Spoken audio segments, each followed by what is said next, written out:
religious community leaders and parents to convene roundtables and form networks, including the Religions, Ethics and Education Network of Australia, RENA, of which Kathy and I are both part, and same with Gary Baumer and Marion Maddox, and Fairness in Religion in Schools, to call for a review of the way SRI/SRE is taught in Australian government schools, and to investigate best practice international examples of education about religions and beliefs. RENA, which includes Australia's leading scholars of religion and religions educators, convened 2 roundtables on religion and education at Monash University in December 2010 and Macquarie University in February 2011. At the conclusion of the second RENA roundtable, Marion Maddox quietly looked up and surmised that it will take a court case to challenge the inequitable SRI/SRE system. A month later, a group of concerned parents lodged a complaint against the Department of Education in Victoria with the Victorian Equal Opportunity and Human Rights Commission regarding the discrimination that their children were facing having been opted out of SRI. This ignited a raging public debate in Victoria. The prominence of this debate in the Victorian press, on Facebook and on Twitter, indicates that the current model of SRI is untenable and that significant changes are afoot. Broad-based support among diverse religious and non-religious actors is growing for a more inclusive model of education about diverse religions and beliefs, non-religious as well as religious, obviously, taught by qualified educators within the core curriculum as opposed to the current divisive system, which largely echoes the recommendations of the Russell Report.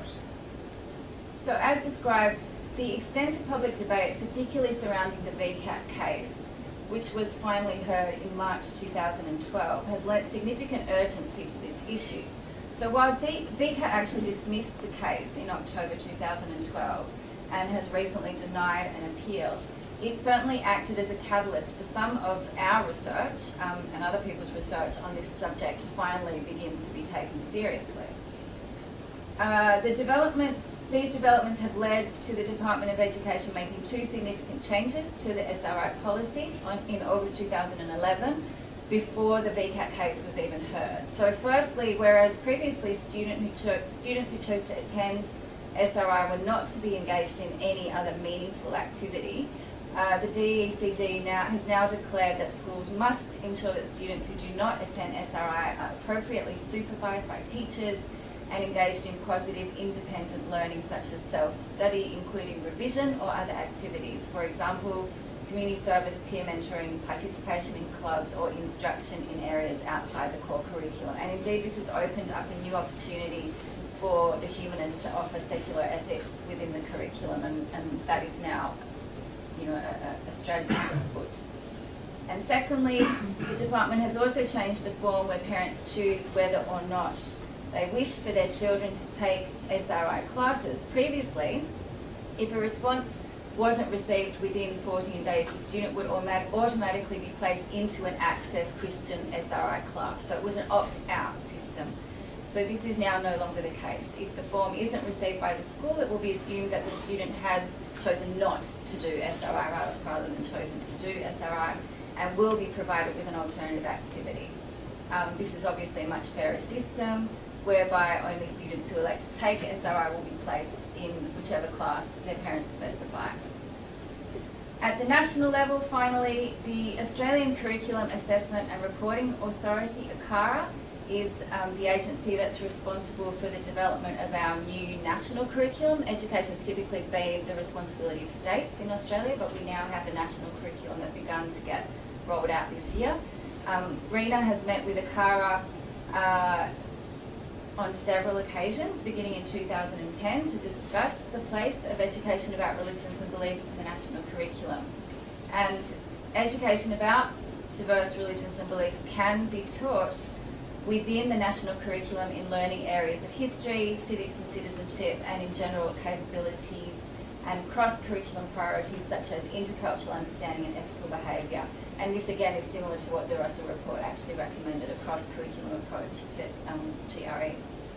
And opportunities for appropriate resource development and dissemination, drawing on local and international best practices and resources, are also being discussed currently between RENA and ACARA, and also Education Services Australia.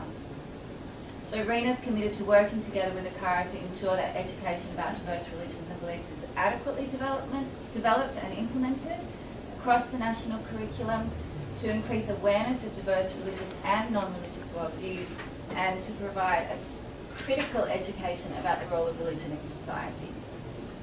While there have been some recent optimistic developments regarding education about religions and beliefs at the national level, the contentious issue of SRI, SRE in government schools remains to be adequately addressed, despite increasing community pressure.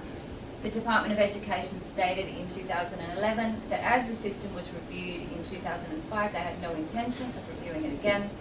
However, much has changed since 2005. You can see even in the 5-year statistics of the census. Australia is an increasingly religiously diverse country, and the number of people with no religion in Australia is also steadily rising.